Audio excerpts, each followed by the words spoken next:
Bonjour à tous, bienvenue dans Bonjour chez vous. J'espère que vous allez bien aujourd'hui. Et si vous traversez une épreuve en ce moment, eh bien cette émission est pour vous. Nous allons vous encourager à surmonter l'épreuve sans fléchir. C'est ça le plus important. Les épreuves, ce sont des choses qu'on va tous vivre à un moment ou à un autre. Mais l'important, c'est de tenir ferme. Et aujourd'hui, je suis avec Frank et Nadine. Bonjour à tous les deux. Voilà. Oh, Frankie Boud, ça y est. Comment ça va mal, ça va mal. Tu vas surmonter sans fléchir. Toutes sortes d'épreuves en ce moment. Oh. Et donc, tu veux chuter dans la plainte? Ça m'énerve. Alors qu'on est là en train de... Ah ben voilà. C'est de pire en pire voilà. ici, sur ce plateau. Tu vois? Tu m'as fait sursauter, je croyais vraiment que tu l'as pas fait exprès. Tu vois ce qui se passe quand on a une mauvaise attitude dans l'épreuve? On chute. Illustration. Moi, ce qui me fait le plus rire, c'est quand je me dis que dans sa tête, il a vraiment pensé « Oh, je pourrais descendre ma chaise !» Et il va se dire « Oh, ça va être drôle !» Ça va bien, Frank? Mon téléphone n'est pas encore en mode concentration. Ouais. Active-le. Oui, ça va bien, oui. Ça va bien. Ça va, vous, les madames? Ça va très bien, Madame vont Frank. bien. Et madame Moi, vont je suis bien. là toute la semaine, cette semaine. Ah. Si tu ne le savais pas, Evelyne. Ah, ben je le sais, c'est moi qui t'ai mis toute la semaine. Toute la semaine, je suis là. Eh T'es ouais. heureux? T'es content? Toute la semaine, je suis là.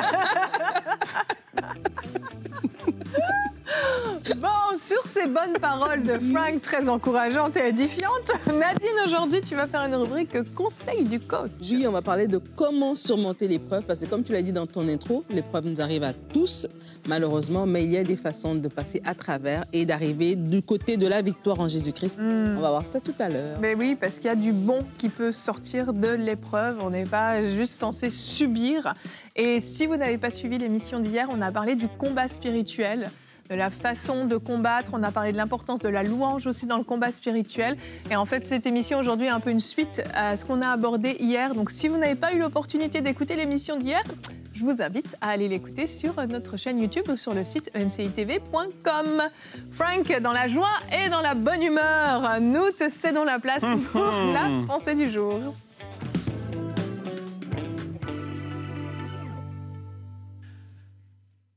Les épreuves. C'est une émission sur les épreuves et c'est jamais agréable, excepté ceux dans lesquels tu te lances volontairement. Parce que les gens qui se lancent dans des épreuves volontairement, mais même quand c'est une épreuve sportive, un truc que tu veux faire et je vais le faire. Un triathlon où est-ce qu'à la fin, tu pleures tellement que tu as mal et que c'est lourd et tu vomis tellement que tu es fatigué physiquement. En fait, même si c'est volontaire, l'épreuve amène un niveau de désagrément qui va être là. Et on le sait qu'il y a plein de sortes ou de types d'épreuves, mais aujourd'hui, je veux qu'on puisse lire ensemble quelque chose parce qu'en effet, même si c'est volontaire ou pas, ou est-ce qu'il y a quelque chose, tu t'es réveillé, ça tombe dessus, comme on peut le dire, c'est vraiment, pourquoi est-ce que ça, aujourd'hui, m'arrive? Qu'est-ce que j'ai fait? Jacques, chapitre 1, versets 2 à 4, très, très, très connu.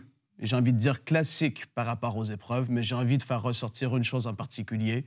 Jacques écrit à des enfants de Dieu qui sont dans une situation de persécution et il leur dit « Mes frères et sœurs, considérez comme un sujet de joie complète les diverses épreuves auxquelles vous pouvez être exposés, sachant que la mise à l'épreuve de votre foi produit la persévérance, mais il faut que la persévérance accomplisse parfaitement sa tâche afin que vous soyez parfaitement qualifiés, sans défaut, et qu'il ne vous manque rien. » Là, ici, je veux faire ressortir deux choses, très rapidement. Considérer comme un sujet de joie complète. Il nous exhorte à considérer, à voir, à analyser, à regarder, à se dire « Je vais considérer cette chose qui m'est tombée dessus ce matin » comme le sujet d'une joie complète, ou je vais le dire comme ça, c'est pas facile. Je le dis, Evelyne rit à côté de moi. Tu te dis, mais considère ça, oui, c'est-à-dire décide volontairement de changer ta perspective avec laquelle tu regardes cette chose. vois-toi ou comprends qui tu es. Tu es un enfant de Dieu. Malgré que tu vis cette épreuve, dis-toi, j'ai le fruit de l'esprit en moi. Je vais choisir la joie et pas la colère. Je vais choisir la paix et non pas l'inquiétude dans cette épreuve, même si c'est pas facile, même si c'est compliqué. Et je vais choisir de faire ce que Jésus m'a dit, d'aller vers lui et me décharger de tous mes soucis à ses pieds. Et là, tu commences à vivre la chose différemment. Alors que tu es en route vers le travail, c'est peut-être pas toujours une question de vie ou de mort, ou est-ce que tu es persécuté, ou est-ce qu'il y a vraiment quelque chose de très... Non, d'autres fois, c'est des choses plutôt simples, mais que tu te laisses voler. Et là, ici, il dit à des gens qui étaient persécutés, considérez ces choses comme un sujet de joie complète. Pourquoi? Parce que cette épreuve va produire quelque chose. Jésus-Christ, le Fils de Dieu, dans le jardin de Gethsémani, vit ce moment terrible, ce moment où est-ce qu'il est dans le pressoir, où est-ce qu'il doit se soumettre à la volonté du Père. On le sait que ça le produit quelque chose d'extraordinaire par la suite. Il savait ce qu'il attendait. Pas juste la douleur physique, mais la séparation et même porter le poids du péché de l'humanité tout entière sur lui. Il est là dans cet endroit. C'est pas facile, mais il se dit, et dans Hébreu, la parole nous dit qu'il avait en perspective, il voyait la joie qui lui était réservée. Où est-ce qu'il allait être élevé, assis à la droite de Dieu.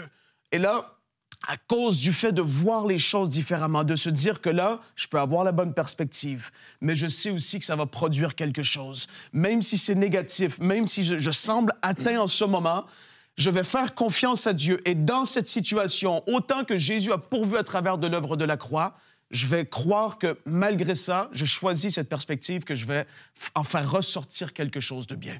Je vais grandir à quelque part. C'est pas toujours pour se dire c'est pour ça que Dieu l'envoie ou que ci et ça. Non, mais à travers de cette épreuve, je choisis d'avoir la bonne perspective. Amen. Merci, Frank. Et tu as cité ce verset de Jacques, c'est notre verset du jour. Je propose qu'on l'affiche, qu'on le regarde ensemble parce que c'est important de bien le comprendre. Jacques 1, versets 1 et 2, donc j'ai fait la version plus courte que toi. Mes frères et sœurs, considérez comme un sujet de joie complète les diverses épreuves auxquelles vous êtes exposés, sachant que la mise à l'épreuve de votre foi produit la persévérance. En fait, Jacques est en train d'expliquer que oui, pourquoi on se réjouit? On ne se réjouit pas parce qu'on va souffrir, mais on se réjouit de ce que ça va produire de bon. Parce qu'en fait, on a cette assurance d'avoir la victoire, quoi qu'il en soit. Mais comme tu l'as dit, il y a plusieurs types d'épreuves. Il y a l'épreuve de notre foi, comme on a pu le voir certaines fois dans la Bible, où Dieu a éprouver son peuple pour voir réellement ce qu'il y avait dans son cœur. On le sait qu'il n'éprouve pas par la malédiction, par la maladie, etc. Ensuite, il y a les attaques du diable, clairement, qui sont là vraiment pour nous nuire, tout ce qui est persécution, tout ce qui est souffrance même physique, etc. Et ensuite, il y a les conséquences de nos mauvais choix, de nos mauvaises décisions, sans parler effectivement des épreuves volontaires qu'on peut s'infliger, comme tu le parlais avec ton triathlon. Je ne m'inflige jamais ce genre d'épreuve. Evelyne, les triathlons annuellement. Mais ça produit sûrement quelque chose de bon, mais quoi qu'il en soit, on voit que peu importe le type d'épreuve, il y a quelque chose de bon qui sort, c'est cette persévérance. Mais attention, on peut ressortir avec autre chose de l'épreuve si on a une mauvaise attitude. On peut ressortir avec de l'amertume, on peut ressortir avec de la colère, avec du doute, de l'incompréhension et même avec une foi encore plus affaiblie qu'avant qu'on commence l'épreuve. Parce que notre attitude est importante. C'est pour ça que Jacques dit de se réjouir. Tu vois l'épreuve arriver, commence déjà à te réjouir parce que ton attitude va être déterminante pendant l'épreuve.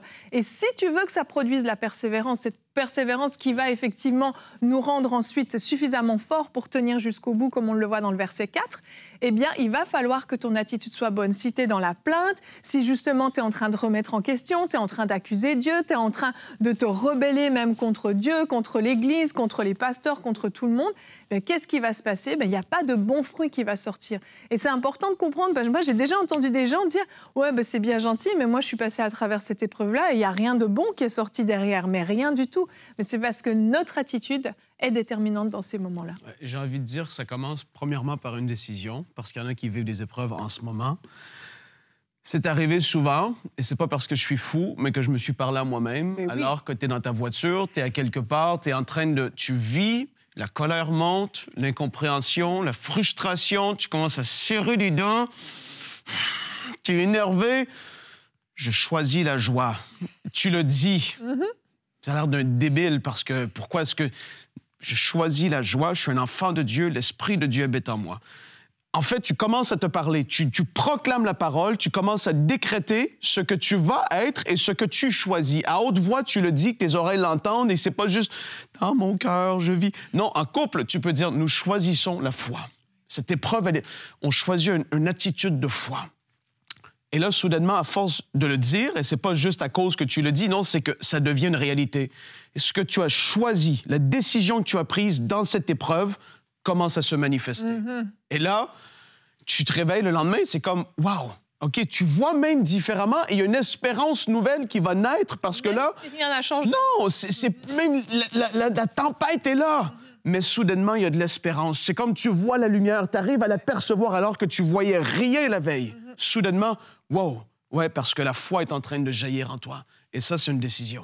J'ai aimé quand tu parlais de considérer en parlant de Étienne. Dans ta pensée, tu as parlé d'Étienne. Et je crois que la prière est quelque chose de tellement important lorsqu'on passe à travers une épreuve. J'ai pas parlé d'Étienne. Oui, tu as parlé d'Étienne dans ta pensée. Tu l'as dit à un moment donné. N'importe quoi. David, il s'est fait une pensée dans sa tête toute seule. Tu l'as pas dit? Bah attends, là, tu mets un doute, là. Je suis dans le jardin.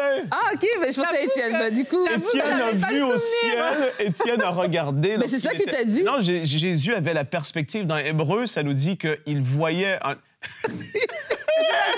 Édifie-nous avec Étienne. Vas-y, Nadine, c'est ton point. Je choisis la joie, je choisis la joie. C'est ton point, maintenant. Je pense que le Saint-Esprit voulait te parler d'Étienne. Vas-y. Oui, parce que je me suis dit, mais il parle d'Étienne, je voulais parler d'Étienne. Bon, bref. J'ai pas le souvenir, mais j'ai peut-être... En tout cas, je pensais au verset justement d'Étienne qui regardait au ciel et qui voyait, alors qu'il était persécuté, qui voyait Jésus à la droite de Dieu. Et en fait, on parle de considérer dans le verset qui a été utilisé, du fait qu'on considère quand on a tous les éléments, en fait. Et des fois, on voit notre tristesse, on voit notre épreuve, mais on ne met pas en compte l'élément de Dieu, l'élément du secours de Dieu, du caractère de Dieu. Et pour pouvoir considérer toutes ces choses-là, il faut justement dans la prière recevoir ces choses-là. Et je veux encourager les gens parce que justement quand tu vis une difficulté, quand tu vis une épreuve, quand tu vis un temps difficile, là, des fois, la dernière chose que tu as envie de faire, c'est de prier. Bah oui. La dernière chose que tu as envie de faire, c'est d'aller vers Dieu, de faire recours au Seigneur et vraiment de nous encourager à prier. Une prière un peu comme on a parlé hier par rapport au combat spirituel, mais même une prière juste pour se décharger, pour dire oui Seigneur, je traverse cette situation, comme tu le disais, je ne comprends pas, je ne vois pas qu'est-ce que j'apprends là-dedans. Les gens me disent que dans une épreuve, tu peux apprendre quelque chose, mais j'apprends pas en fait. Et je souffre et je n'ai pas envie. Et comme ça, on commence à prier, on déverse notre cœur. Et à un moment donné, parce qu'on prie et on lit la parole, parce que les deux vont ensemble, alors que tu lis la parole, tu vois le cœur de Dieu, tu vois son intervention, tu vois qui il est. Et là, maintenant, la prière de foi arrive en fait. Et il y a une espèce de parcours qui se fait en fait. Et à ce moment-là, la prière de foi arrive. Et quand la prière de foi arrive, tu te mets à regarder au caractère de Dieu, à regarder au Seigneur, à ne plus considérer ta situation, mais à considérer la grandeur de Dieu et son intervention. Et c'est comme la parole nous dit, quand on tourne les regards vers lui, on est rayonnant de joie en fait. Et c'est comme ça que ton attitude peut se mettre à changer. Et alors que tu es encore dans le creux de la vague, tu sais que ça va finir, ça va se terminer. Mais si tu fais pas cet exercice-là, d'aller dans la prière, parce que des fois les gens ils ont l'impression que tant que je me sens mal, ça ne vaut pas la peine d'aller dans la prière. Mais va dans la prière même quand tu te sens mal, parce que c'est quand tu vas aller quand tu te sens mal que là, tu vas te sentir bien et que tu vas pouvoir continuer. Mais si tu n'y vas pas, ton cœur va s'endurcir, en fait. Et si ton cœur s'endurcit, comme tu as dit tout à l'heure, tu marches dans les plaines, dans les murmures, et du coup, tu ralentis, entre guillemets, ce temps d'épreuve. Voilà. Et je veux faire... Ah, Frank, tu lèves la main, c'est nouveau. Hébreux 12, verset 1. Nous donc aussi, puisque nous sommes environnés d'une si grande nuée de témoins, rejetons tout fardeau et le péché qui nous enveloppe si facilement et courons avec persévérance dans la carrière ou la course qui nous est ouverte, ayant les regards sur Jésus, le chef, le consommateur de la foi, qui, en vue de la joie qui lui était réservée, a souffert la croix, méprisé l'ignominie et s'est assis à la droite du trône de Dieu. Alléluia! Il voyait la joie qui lui était réservée et il a traversé ce moment d'épreuve. Et aujourd'hui, c'est ce que je voulais faire ressortir, alors que Nadine disait que je parlais de Étienne. Je vais réécouter cette émission, juste pour réécouter la pensée. Aïe, aïe, aïe. Mais bon, bref, c'est pas grave. Je m'excuse. Quoi qu'il en soit, c'était édifiant. Quoi qu'il en soit. T'as fait un bon point, Nadine. Je m'excuse d'avoir osé mettre dans votre bouche, oh, frère Poulain. Mais non, mais c'est vrai, Étienne a regardé et elle a vu. Oui, je sais que c'est vrai. Ça marche. C'était bien. Vraiment, c'était... Je sais que c'est vrai. En fait, vraiment dit la vérité. Avant qu'on passe à ta rubrique, je voulais juste nuancer un point. Je veux être sûre que pour les gens qui nous écoutent, ce soit bien clair. Ça ne veut pas dire que tu es passif dans l'épreuve, te disant « Ah ben c'est bon, ça va produire quelque chose de bon ».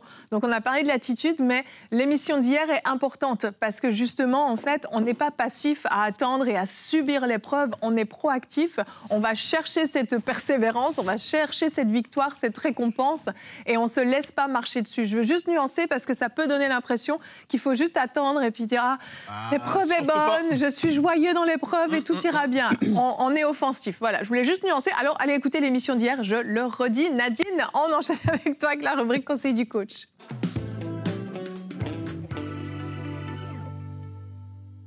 Alors, on va faire une rubrique aujourd'hui sur comment rester debout pendant l'épreuve. Parce que votre épreuve, je ne sais pas qu'est-ce que vous... Rubrique témoignage d'aujourd'hui, Nadine. Comment? Ah ouais. Nadine, elle doit rester debout. Je suis avec toi, Nadine. Il reste combien de minutes à cette émission? Non, elle m'a pas piqué. Ok, bon, bref. Ouf, ok. Comment rester debout pendant l'épreuve? Nous allons aller dans la parole de Dieu, frères et sœurs. On va se concentrer. Tout va bien aller. On va lire dans Ruth 1 au verset 14.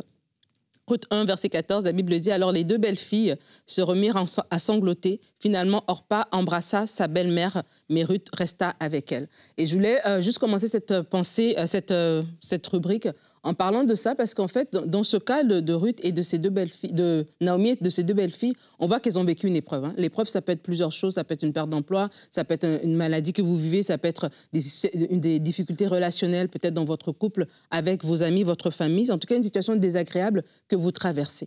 Et dans ce contexte, Naomi et les deux belles filles, elles ont perdu leur mari. Elles ont chacune perdu leur mari.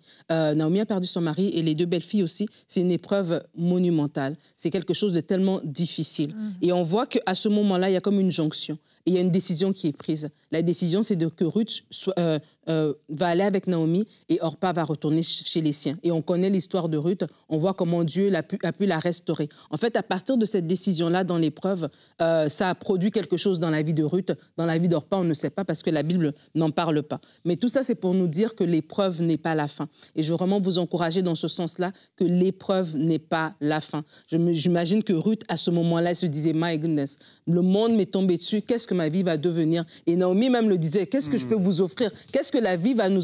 La vie n'a rien de bon à nous réserver, en fait. Il vaut mieux attendre la mort et c'en est fini de nous. » Mais l'histoire nous montre comment Dieu a pu restaurer. Et je veux par là vous encourager que l'épreuve n'est pas la fin. La Bible nous dit dans Proverbe 4, verset 23, « Garde ton cœur plus que toute autre chose, car de lui viennent les sources de la vie. » Et garder, lorsqu'on regarde la racine hébreu de ce mot, c'est vraiment de surveiller, de préserver, de veiller, d'être un gardien, en fait, de garder contre les dangers. Et de garder notre cœur, garde ton cœur plus qu'autre chose, c'est garde ton âme, garde le siège de tes émotions, garde vraiment la perspective, ton esprit, la pensée, les réflexions que tu as par rapport à quelque chose. Et alors que tu passes à travers une épreuve, vraiment, je t'encourage à méditer ce verset. Garde tes pensées, garde ton âme, veille sur ton état émotionnel, veille sur tes pensées, veille sur que ton esprit soit vraiment fortifié à travers cette situation, parce que si tu gardes ton cœur, tu pourras prendre les bonnes décisions, tu pourras être à l'écoute de Dieu, tu pourras faire ce qu'il faut.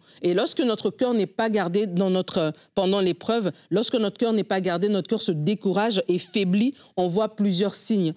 Plusieurs signes, je vais vous en nommer quelques-uns. Un cœur qui va être agité. On va manquer la paix si on n'a pas gardé notre cœur pendant l'épreuve. On va être amer, un cœur rancunier, un cœur qui va manquer d'espérance. On va penser que c'est trop tard, que l'horloge de Dieu est arrivée à sa fin, qu'il n'y a plus rien pour nous. On va être comme ça découragé par rapport à tout ça. On va oublier que Dieu est le maître des temps et des circonstances. Lorsqu'on n'a pas gardé notre cœur et qu'on s'affaiblit pendant l'épreuve, on va être tout simplement malheureux, on va manquer de joie. Mais comme on a dit tout à l'heure pendant la pensée, que le fruit de l'esprit, c'est la joie aussi. Et encore, alors qu'on passe par une épreuve, on est toujours enfant de Dieu. Donc l'Esprit de Dieu, il nous a pas quittés parce qu'on traverse une épreuve. Donc ce que l'Esprit peut produire, que ce soit la joie, la tempérance, la paix, toutes ces choses sont encore disponibles pour nous.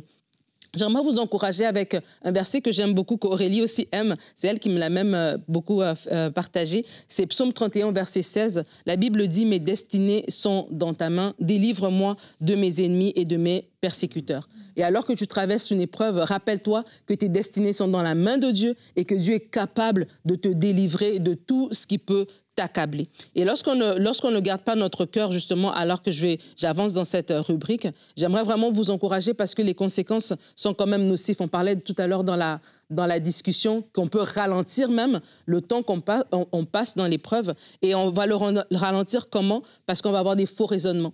On va commencer à penser, comme je disais tout à l'heure, que Dieu nous a oubliés. On va arrêter de lui faire confiance. On va avoir comme ça une vision à court terme. On va pas comprendre que Dieu aussi travaille dans la durée et qu'il faut être patient. Et dans cette patience-là, Dieu est en train de travailler des circonstances aussi en notre faveur. Je parlais tout à l'heure d'une épreuve, par exemple, d'un chômage. Et alors que tu es patient dans cette épreuve de chômage, ben Dieu est en train de travailler. Peut-être il y a une compagnie qui va s'installer dans ta ville, il y a un recrutement qui va avoir lieu. Et le jour que tu vas là à cette entrevue et que tu vas avoir cet emploi, tu vas te dire « Ah, si j'aurais su que voilà, j'aurais eu cet emploi ici, j'aurais été beaucoup plus patient. » Donc vraiment, je veux vous encourager à être patient, à reconnaître qu'il y a un temps pour la semence, il y a un temps pour semer, mais il y a un temps pour moissonner. Et vraiment, je déclarais dans le nom de Jésus que vous traversez cette épreuve. Et alors que vous êtes dans cette épreuve et que vous semez de la prière, que vous semez de la patience, que vous semez de la foi, vous allez moissonner une moisson abondante au temps opportun. Et comme je disais aussi dans la discussion, c'est que lorsqu'on passe à travers une épreuve, on a tendance à se détacher du Seigneur, à penser justement parce qu'on pense à tort que Dieu nous a oubliés. On n'a plus envie de prier, on n'a plus envie d'aller à l'église. Beaucoup de personnes, lorsqu'ils traversent des temps difficiles, c'est là qu'ils arrêtent de servir, c'est là qu'ils s'isolent en fait. Ils coupent les ponts, etc. Et vraiment, faut faire le contraire. C'est pour ça qu'il faut garder notre cœur. Parce que notre âme voudra se dire « Oh, Dieu m'a oublié, j'ai envie de tirer les rideaux, de rester sous ma couverture. » Mais en fait, nous devons vraiment combattre ça. Parce que si on fait ça, on va juste prolonger en fait notre temps de souffrance et on n'aura pas l'aide dont on a besoin. Alors, comment rester debout pendant l'épreuve? Parce que c'est ça le titre de cette rubrique. Romains 8 au verset 28 nous dit « Nous savons du reste que toute chose concourt au bien de ceux qui aiment Dieu et qui sont appelés selon son dessein. » Donc, lorsqu'on médite ce verset, on sait que peu importe, alors que je vis cette situation, Dieu va le faire concourir à mon bien, comme Yveline l'a expliqué tout à l'heure. Il y a des choses, ce n'est pas Dieu qui nous envoie, parce qu'il est le Dieu de bénédiction, donc il ne peut pas nous maudire. Donc, si on vit une preuve de malédiction, ce n'est pas lui qui l'a envoyé, mais parce qu'il est Dieu, parce qu'il est souverain, parce qu'il est grand, parce qu'il est le maître des temps et des circonstances, il peut faire concourir ce que l'ennemi voulait nous donner comme bâton dans les roues, il peut le faire concourir à notre bien. Alors que tu passes par un temps d'épreuve, j'aimerais t'encourager à faire ces 3 choses pour rester debout pendant ton épreuve. 1, partage ton fardeau. Galates 6, au verset 2, nous dit « Portez les fardeaux les uns des autres et vous accomplirez ainsi la loi de Christ. » Partage ton fardeau, ne garde pas ça pour toi-même. Ce que tu vis, d'autres personnes l'ont déjà vécu avant toi. J'aime dire que notre histoire, elle est particulière, mais en même temps, elle est commune. On vit des choses, c'est vrai que ça nous touche parce que ça nous arrive à nous, mais quelqu'un d'autre qui est passé par un deuil, qui est passé par un manque d'emploi, qui est passé par une séparation, qui est passé par une maladie, il y en a d'autres qui sont passés par là et que Dieu a pu aider. Donc, quand tu partages ton fardeau, non seulement ça te soulage, mais en même temps, tu vois aussi dans la vie des autres ce que Dieu a fait et aussi, ça te permet aussi de recevoir aussi cet encouragement-là. Donc, ne vis pas ton épreuve tout seul. Point numéro 2, mets de la louange.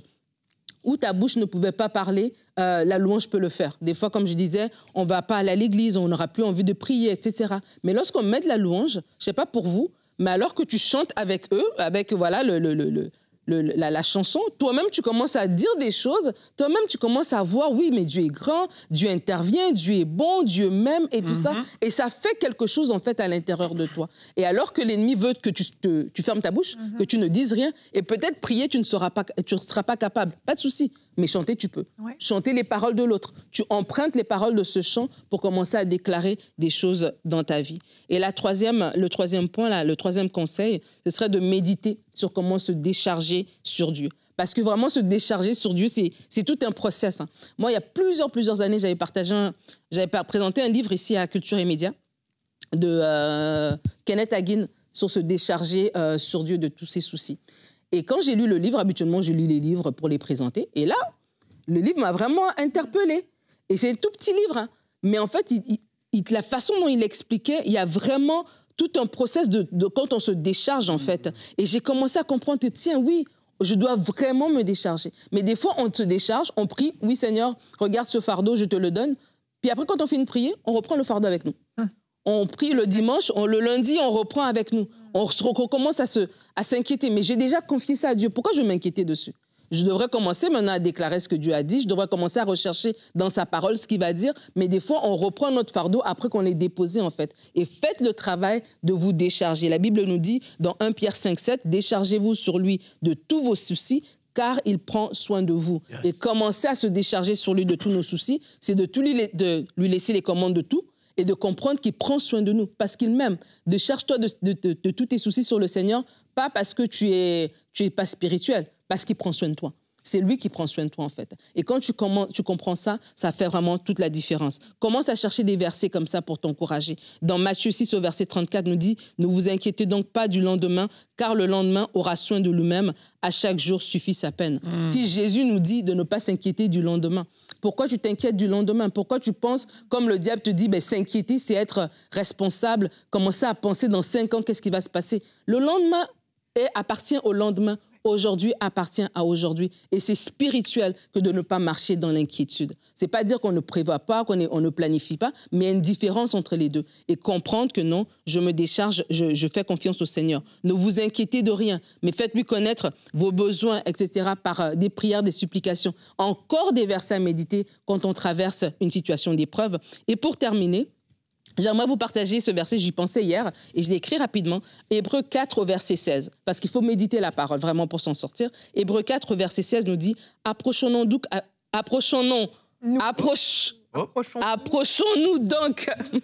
oh là là, approchons-nous donc avec assurance du trône de la grâce, afin d'obtenir compassion et de trouver grâce pour être secourus au moment opportun. » Alors, on va faire un exercice rapide. 1, approchons-nous. Donc, ne reste pas isolé dans ton épreuve. 2, du trône. Ça veut dire que tu te rapproches. Qui est sur un trône? C'est un roi. C'est quelqu'un de puissant. Donc, tu t'approches de quelqu'un qui a la solution pour toi. 3, afin d'obtenir compassion. Donc, tu t'approches pour obtenir quelque chose. Il est disponible pour t'aider. 4, être secouru au moment opportun. Ça veut dire que Dieu va le faire. C'est juste une question de temps. Alors, sois patient dans ton épreuve, mais ne sois pas passif. Oh, magnifique conclusion, Nadine! Oh, bravo! Tu es restée debout. Bravo, Nadine! J'ai surtout aimé quand elle a parlé de Sanballat et Jéroboam. Et encore plus du prophète Nahum. Terrible, Frank! J'ai que des émissions avec toi cette semaine, c'est bon, ça va aller, ça va aller. Nadine, tu peux le faire. Je choisis la joie. C'est une belle rubrique, Nadine. Merci à tous les deux. Et quand je t'écoutais, Nadine, je pensais à David. David qui a traversé beaucoup d'épreuves. Et en fait, sa persévérance s'est bâtie dès qu'il était berger. Quand il combattait le lion, sa persévérance grandissait. Ensuite, quand il a vaincu Goliath, sa persévérance a encore grandi. Et pourquoi? Parce qu'il y avait de grandes épreuves qui l'attendaient derrière. On le sait avec tout ce qu'il a vécu avec le roi Saül, toute la persécution qu'il y a eu, mais il a gardé la bonne attitude et il est devenu le roi David qu'on a connu. Et je crois que c'est un beau modèle à imiter. Le roi David a pu se plaindre dans les psaumes, on peut le voir. Il a pu parfois avoir des moments down, mais il remonte toujours et il replace toujours sa confiance en Dieu. Et il a refusé le compromis alors qu'il avait l'occasion de tuer Saül. Il ne l'a pas fait. Il a refusé le compromis. Il a refusé de se faire justice lui-même. Il a fait confiance à Dieu. C'est un très bel exemple. Je vous invite, si vous traversez une épreuve, à méditer sur l'histoire de David. Demain, on change de thématique. On sort de l'épreuve. On parle de retraite spirituelle, un face-à-face avec Dieu. Et Frank, tu feras une rubrique conseil du coach. Comment entendre la voix de Dieu? C'est la grande question. Et quand on va en retraite, on veut entendre la voix de Dieu. Alors, toute la responsabilité est sur toi, mon cher frère. Et on se retrouve demain. Merci d'avoir été avec nous. Bonjour chez vous.